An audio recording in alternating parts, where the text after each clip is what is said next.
Thank you very much, Chairman Jordan, Ranking Member Plaskett, and members, aloha. Thank you for the opportunity to be here to speak with you today. Benjamin Franklin said, "Without freedom of thought, there can be no such thing as wisdom and no such thing as public liberty without freedom of speech." I love our country and I cherish our God-given freedoms that are enshrined in the Constitution. Like every one of you, I took an oath, both as a soldier and as a member of Congress, to support and defend the Constitution of the United States against all enemies, foreign and domestic. Now, I've had the privilege of serving alongside many of you in Congress for 8 years, representing the people of Hawaii's 2nd Congressional District, serving on the Armed Services and Foreign Affairs Committees. I'm honored to be able to continue to serve as a Lieutenant Colonel in the U.S. Army Reserves now for almost 20 years, where during that time I deployed to 3 war zones and participated in multiple overseas training exercises, where I had the opportunity to see firsthand what life is like in countries where there is no First Amendment, where there is no free press, where government deems itself to be the moral arbiter to its people, dictating to them what is right and wrong, what can and cannot be said, who can speak, who cannot, who is free to worship, and who is not.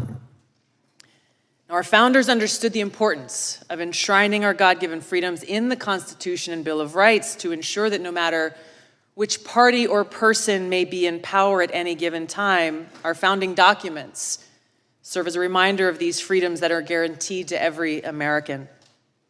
Thomas Paine said, "He that would make his own liberty secure must guard even his enemy from opposition.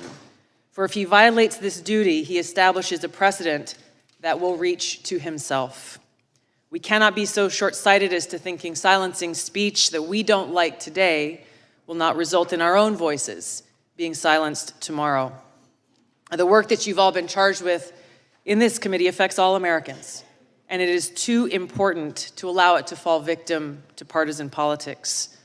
No matter how deep your differences, we must all agree to stand on the side of liberty.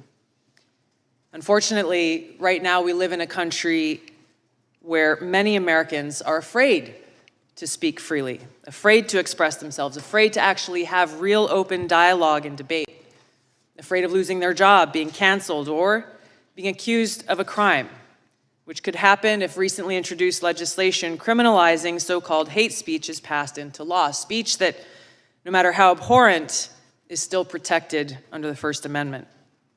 Now, this fear and this culture of fear and self-censorship is not unfounded. We have individuals in our government often working through their arms in the mainstream media and big tech, doing exactly what our founders rejected, trying to control what we, the people, are allowed to see and say under the guise of protecting us from so-called misinformation or disinformation.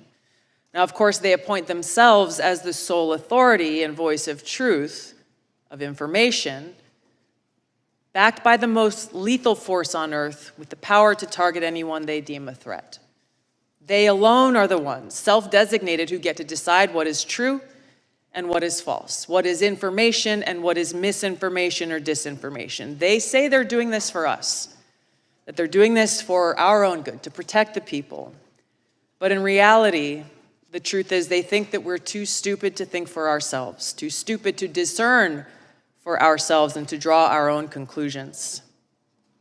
Now, the idea that we must just blindly accept whatever the government or those in power tell us is true goes against the very essence of our Constitution and Bill of Rights, which were created as a resounding rejection of the reign of kings, churches, and authorities. They tell us we must blindly trust them or face the consequences, even though our government has a long history of lying to us, the American people.